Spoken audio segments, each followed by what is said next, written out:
Le livre du ciel, tome 12. 4 juin 1919. Pour que la rédemption soit complète, Jésus a dû subir l'injustice, la trahison et les moqueries de la part des hommes.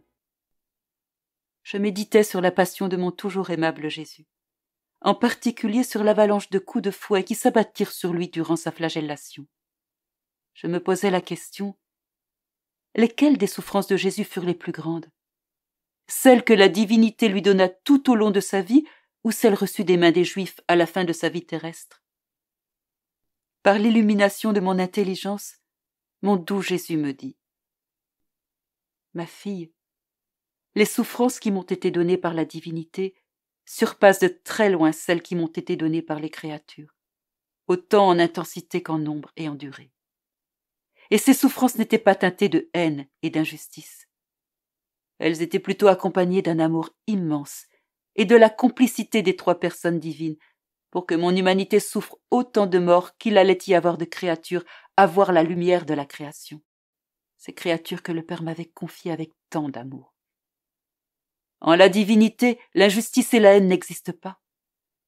Cependant, l'homme étant gravement souillé par ses fautes et d'autres du genre, ainsi je devais être accablé d'injustice, de haine, de moquerie, etc., pour réparer ses fautes.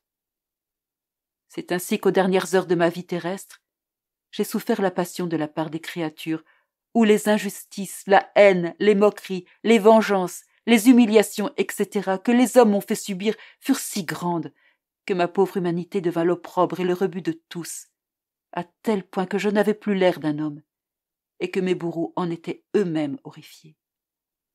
En somme, j'ai vécu deux passions distinctes.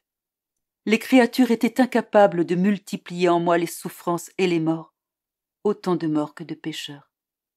Ainsi la divinité fit subir ces choses à mon humanité tout au long de ma vie terrestre, et cela dans un amour immense et en accord avec les trois personnes divines. Comme, par ailleurs, la divinité était incapable d'injustice, etc., les créatures firent leur part en me faisant souffrir ma passion dans les dernières heures de ma vie terrestre. Ainsi la rédemption fut totalement accomplie. Combien les âmes m'ont coûté! C'est pourquoi je les aime tant. Un autre jour, je me disais: mon Jésus bien-aimé m'a dit tant de choses. Ai-je été vraiment attentive à faire ce qu'il m'a enseigné? Oh, combien peu je m'efforce de lui plaire! Comme je suis incapable de quoi que ce soit. Aussi ces enseignements seront ma condamnation. Bougeant en moi, mon doux Jésus me dit: ma fille, pourquoi t'affliges-tu? Les enseignements de ton Jésus ne serviront jamais à te condamner. Même si tu n'avais fait qu'une seule des choses que je t'ai enseignées, tu aurais fixé une étoile dans le ciel de ton âme. Tout comme j'ai déployé le firmament au-dessus de vos têtes et que de mon fiat je l'ai garni d'étoiles, ainsi j'ai déployé un ciel dans les profondeurs de ton âme, et le fiat du bien produit par toi, car tout bien est un fruit de ma volonté, vient l'orner d'étoiles. Si l'âme fait 10 bons actes, il y place 10 étoiles. Pour 1 millier de bons actes, 1 millier d'étoiles.